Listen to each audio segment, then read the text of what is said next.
of tell me the difference between what they do as opposed to, say, a Marshall or Ole Miss, or how similar is that offense that you'll be facing? Um, yeah, the offenses we're playing every week are well coached and good players and good schemes that stress you a little bit. These guys, they're similar in a lot of ways to a Marshall, to an Ole Miss, in that they are RPO and have the ability to run it or throw it on a lot of those plays based on alignments of the defense or matchups or whatever they want to try to attack. They're similar in that they have the ability to go tempo and go fast at times. Marshall didn't do that as much as a team like Ole Miss did. So this team, I think, will be a little bit more similar to Ole Miss from a tempo standpoint. But they try to take advantage of the width of the field and make you kind of declare on some of those RPOs as far as whether you want to defend the box a little bit better or defend the perimeter a little bit better just from an alignment standpoint. And then they're looking to take advantage of numbers. And then, they do a great job in the no mesh, the drop back, or the quick game, passing game of having some really good concepts that I think are simple for their players to play fast. And so it'll be a good challenge for us this week. Going back to last week, Marshall had been averaging like 500 yards of offense, and y'all held them to under 200. We're watching, and we just see that you're playing good football. But what were y'all really doing so well when you went back and looked at the film that gave y'all success like y'all had? Sure. I think our defensive staff did a great job of just coming up with a solid game plan that we felt like would play to our strengths. We wanted to try to be simple. We're trying to settle in week to week to what we really are defensively, what we want to be. And early in the season, that's been a little bit of a work in progress as we just kind of get feel for, again, we're just growing together in this scheme, in this defense with our staff, with our players.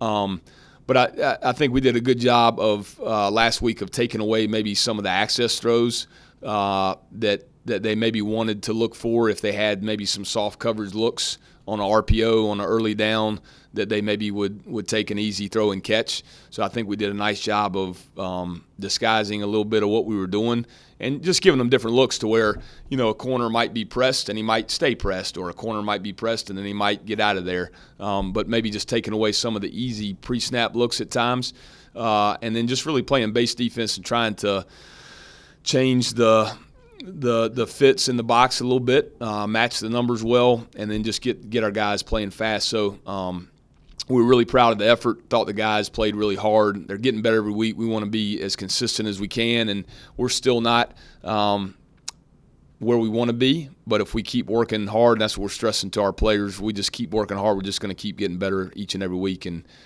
we certainly need to get better this week. Hey, Coach Wood, it's Jamal Kennedy from WSFA in Montgomery. Just following up on that point about the defense getting better, where have you seen them make the biggest strides from week to week here? Sure. Thanks, Jamal.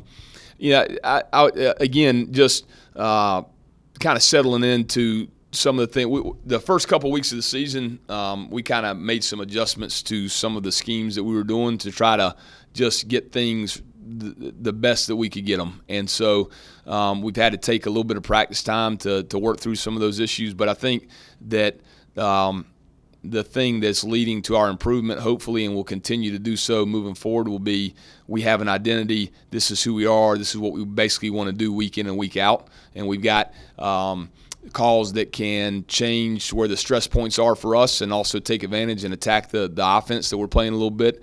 And our players can just know every week, hey, we're going to run these calls, and this is where I line up. This is what I look at. This is my assignment. And I just keep getting, as a player, I just keep getting better and better at those each and every week. And I think our guys are buying into that philosophy. I think they're practicing really hard. I think they're continuing to improve their communication. And I also think that they're just getting smarter in terms of the scheme of the defense that we're playing, understanding the techniques that they're playing and how what the offense is telling them before the ball snapped that helps them maximize their technique that they're playing. And so understanding, versus this set, maybe I got to be keyed up for a little bit more run action, or versus this set, maybe I'm a guy that needs to play heavier to the pass versus the run, those types of things. And that's just a continued maturation process with any new defense, and ours is certainly no exception. But if we can just keep doing that, I think we'll just continue to improve. And that's obviously what we want to do, just get a little bit better each day and each week. Hey, Coach, you guys were able to create a lot of negative plays and get after the quarterback. Marshall, how big is that going to be against the air raid or a slow type of offense like what you said? Sure. Well, they do a nice job running the football, so we've got to, we want to stop the run, and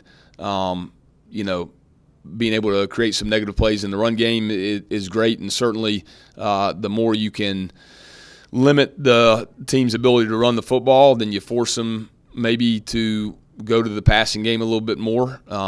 And certainly when that happens, either by our ability to stop their run or their desire to want to throw the football a little bit more, we got to do a great job pressuring the quarterback.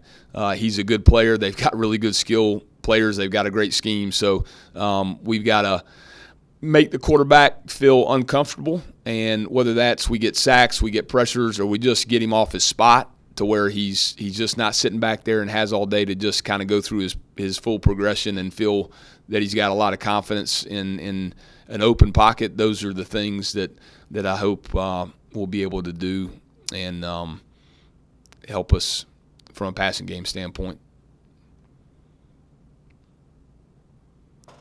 Coach, when you see an offense like Western's throw up 73 points and at least 38 in every single one that they've had, how do you approach that? Do you try to ignore the fact that they're a high-powered scoring offense, and try to key in on how to slow down their key players, or what? How do you approach a team like this? I think just like any week, you're really trying to identify is what do they do schematically, and within what they do schematically, what issues does it give you in terms of the defenses that you run? Where are they giving you issues with your rules that you may have to adjust week to week, and then within that, you're just really trying to identify what are their strengths, what are your strengths, what are their weaknesses, what are your weaknesses, and how do we match our strengths to maybe their weaknesses, and give ourselves we've got a list of things that we're going to kind of carry into every week, but within those things, both schematics and then just strengths and weaknesses, kind of matching those up. How do you come up with the best game plan that going into the game, at least you feel these are the things that give us maybe the best opportunity to be successful. We'll call these more. Some of the things that will still work and have the ability to do, but maybe they don't match up quite as well this week, we'll call those a little bit less. And then you just kind of adjust from there and pick and choose the time to, go to one of those calls maybe that you're not going to call as much, but hey, this is the right situation for it. Our receiver room is very special. We just got so many guys that can contribute to just being able to catch the ball and make a play after the catch. And we work so hard and we just push one another so hard. We willing to die for each other out there on the field. So whoever makes a play, we just going to encourage that guy to keep doing his job, and we're going to be 10 toes right behind him. Then really quickly, how do you feel the offense has come along so far this season through 4 games? We came along really big, and we're connected, we're glued together so well now that everybody communicating after every play, even the old linemen and running backs. It's play if we miss a block or something, the old line will come out and tell the receivers, hey, I missed that block, that's me, I'm supposed to get it. And we just bond so well as a team. It just makes us feel so much confident out there on the field together. Hey, Reddy, this is John Johnson at the Desert Eagle. Y'all had some really long pass plays Saturday, and it looked like y'all just really got open. I won't say easily, but how are y'all getting open so easy? Speed. That's pretty much it. Speed and the protection from the old lineman. Really, that's how I get started from the old lineman. Without that time that they give Gunner, we won't be able to get the ball. So the whole lineman and speed, basically. And let's talk about Gunner a little bit. I mean, he's really been throwing well so far this season. Talk about the connection that y'all have. He's been around a while. You've been there a little while. Just, talk about him as a quarterback for us.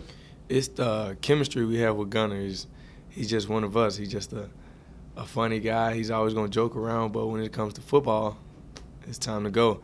So we trust Gunner with everything. So he's the one that's going to get the play started. He's going to get us where we're going to line up. And we're going to run our routes full speed just to help him make the throws that he needs to make.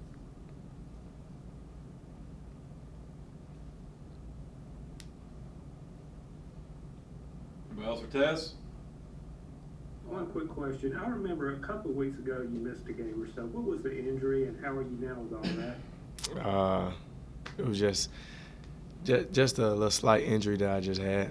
It was nothing major. Just missed it. Just stayed positive with the team, so that's pretty much it. All right. Thanks, Tess. Johnson from the Dust Eagle. I want to start asking you an offensive question. You go against those guys every day in practice. How much does that prepare y'all for what y'all are facing against these high-powered offenses each week? Just going against receivers like Tez and Marcus and Deshaun, they just make us better every day. They push us every day. They got speed. I don't think we see speed like the receivers we got each week. So just going against them just makes us a whole lot better as a defense and a back end. So major credit to them for getting us ready every week. And just looking back to last Saturday, y'all played a team that had been averaging like 500 yards of offense and held them to under 200. You're going to be playing another team this week that scored like 77 points on Saturday. First, what was the secret to Saturday's success? And then looking ahead to Western Kentucky, what are you looking at as far as what they present?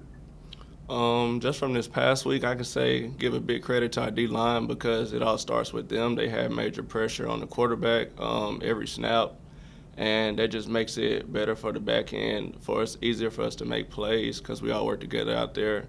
And just looking at this week coming up, I can see that Western Kentucky runs a similar offense to Ole Miss as far as tempo and stuff like that, and they spread the field out a lot. So I say it's just going to start with the D-line again, just getting pressure on the quarterback and just us flying around on the field making plays with each other. That's going to be the main point this week. You mentioned the pass rush. How beneficial is it for you guys in secondary to have such a good pass rush? It makes it way easier because we're not out there by ourselves. We all play together as one. And if our D-line and D-ends can get pressure on the quarterback, it's easier for us to break up passes and make interceptions and make plays like that. So, yeah, just our D-line, I just give a lot of credit to them because they help us a lot, really. Reddy, this is Paul Kennedy from WSFA in Montgomery. I have a follow-up to John's question. Just, how much confidence coming off a win like you guys had against Marshall, how much confidence does that give you going into this week against Western Kentucky? It gives us a little boost this week, just knowing that, we held a top offense to under 200 yards, and we're just hungry to do that again this week because we know that Western Kentucky is a good team. They coach well, they have good offensive players, so we're just ready for the challenge this week to go against those top guys like that. And one more from me. How have you felt the defense settling in from week to week? Coach Wood talked about you guys have sort of been simplifying things as you go along and really focusing on that in practice. But how have you felt the shift here come week to week? I think we're getting better every week, and Coach Wood is making it easier on us, like with the play calls he's calling in the game, for us to just play faster, everything's simpler, and just by us communicating in the back end and with the linebackers, it makes it easier on all of us to just go out there and make plays.